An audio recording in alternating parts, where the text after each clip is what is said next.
Was the American Civil War about slavery? I mean, isn't that what I thought that was what it was about, right? Is that really something to be debated about? I mean, even before I started this channel, that was what I knew about the Civil War. That was mostly about slavery, not necessarily, not like it's about slavery, but the South wanted to still keep, their free labor and all that kind of a thing. So economics was part of it.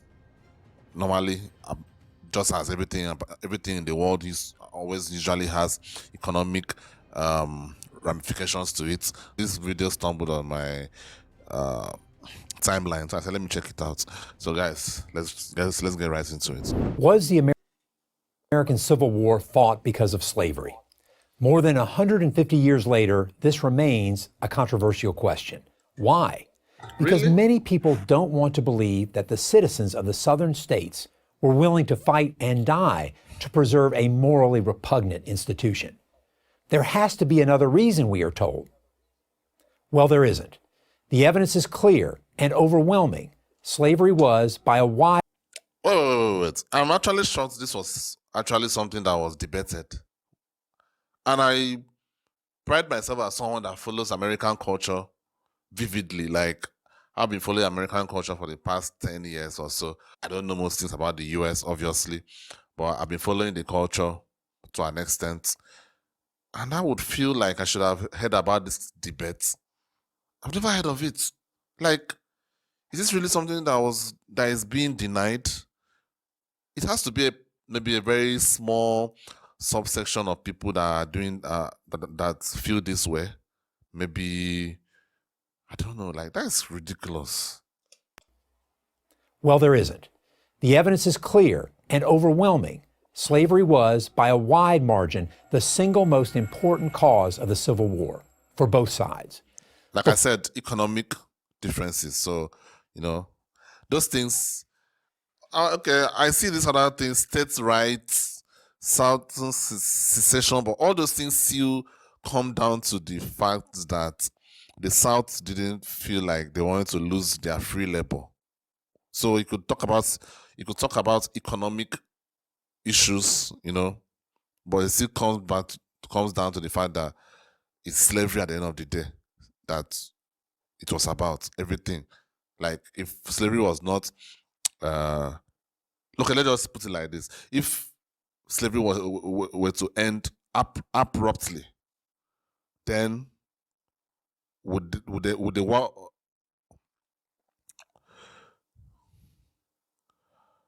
so if slavery was made 100% legal by Lincoln, like in fact, if you have slaves, in fact, the more slaves you have, the more tax cuts you get, things like that. Let's just say there was incentive to have more slaves.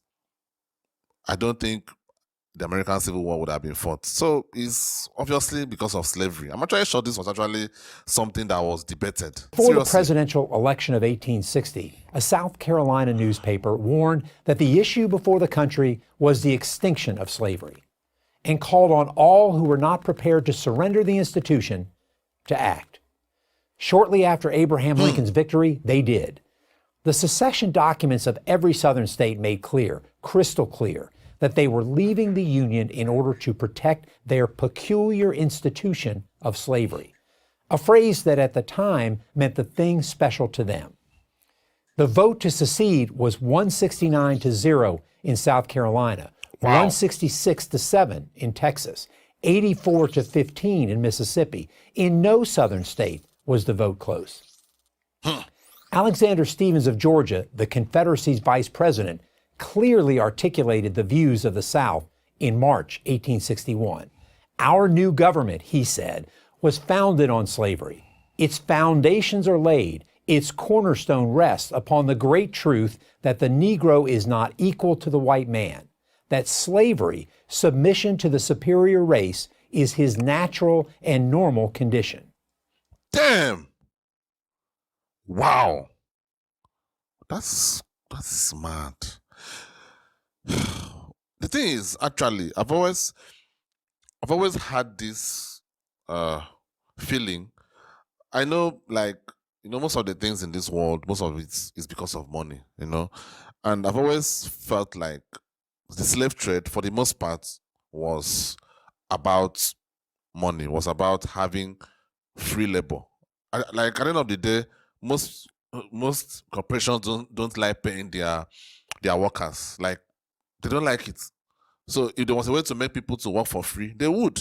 They would do it. And I've always felt that was what slavery was just about, like, at least for the most part, obviously. Because you had Europeans enslaving each other. So it wasn't about race, obviously. You had Africans enslaving each other. Clearly, it wasn't about race. So I've always felt that way. So I'm actually shocked by this statement. I know there was racism there, but like this statement is brutal. Damn. Yet despite the evidence, many continue to argue that other factors superseded slavery as the cause of the Civil War. Some argue that the South only wanted to protect states' rights. But this raises an obvious question. The states' rights to what? Wasn't it to maintain and spread slavery? Yeah, that's what I'm saying. Moreover, states' rights was about not slavery. an exclusive Southern issue. All the states, North and South, sought to protect their rights. Sometimes they petitioned the federal government. Sometimes they quarreled with each other. In fact, Mississippians complained that New York had too strong a concept of states' rights because it would not allow Delta planters to bring their slaves to Manhattan. The South was preoccupied with states' rights because it was preoccupied first and foremost with retaining slavery. Some argue that the cause of the war was economic. The North was industrial and the South agrarian. And so, the two lived in such economically different societies that they could no longer stay together. Not true. In the middle of the 19th century, both North and South were agrarian societies. In fact, the North produced far more food crops than did the South. Okay. But northern farmers... I didn't know that. I thought the South was like the food basket at the time. In fact, the North produced far more food crops than did the South. But northern farmers had to pay their farmhands, who were free to come and go as they pleased, while southern plantation owners exploited slaves over whom... That's the point I'm trying to make. I just always felt that slavery was just about economics, like for the most part, like and the Civil War as well, that this southern, slave owners didn't want to lose free labor. That's what I always felt. They had total control. And it wasn't just plantation owners who supported slavery. The slave society was embraced by all classes in the South.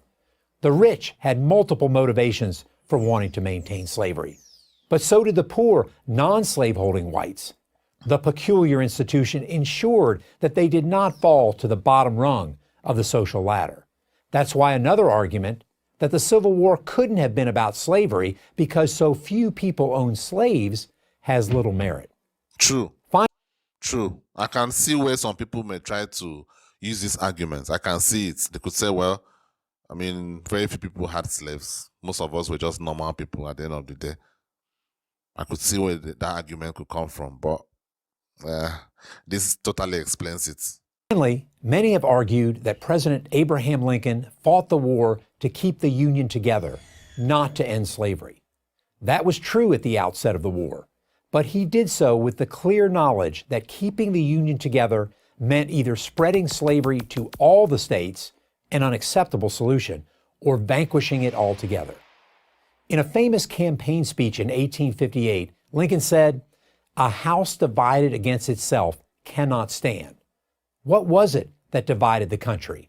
It was slavery and only slavery. True. He continued, "I believe this government cannot endure permanently half slave and half free. It will become all one thing or all the other." Lincoln's view never changed, and as the war progressed, the moral component, ending slavery, became more and more fixed in his mind. His Emancipation Proclamation in 1863 turned that into law. Slavery is the great shame of America's history. No one denies that. But it's to America's everlasting credit that it fought the most devastating war in its history in order to abolish slavery. As a soldier, I am proud that the United States Army, my Army, defeated the Confederates. In its finest hour, soldiers wearing this blue uniform, almost 200,000 of them former slaves themselves, destroyed chattel slavery, freed 4 million men, women, and children from human bondage, and saved the United States of America. I'm Colonel Ty Sigilly, Professor and Head, Department of History at the United States Military Academy, West Point, for Prager University. Okay, that was a very surprising one. I didn't know that was some kind of a debate. I had no idea. I thought that was like very straightforward. That was all about slavery at the end of the day, free labor, every other thing, economics drive most of human decisions at the end of the day. And having people that were going to work for you for free was very, very important. Very, very, very important. So I'm not like, this is really, really surprising to me. Like, I'm actually, when I saw the title of this video, I was like, what? What? I mean, it's without saying, right? So that was a nice one, very succinct narration there. What do you guys think? Let me know down in the comments. Is this really a debate? Is this really something that is debated? It's actually something that has really shocked me, because I've always felt that I followed American culture very, very closely for the past 10 years or so. So I'm actually surprised that this was a debate. Like, really? So guys, let me know what you think down in the comments. Thank you guys for watching. I'll see you on the next one. Peace.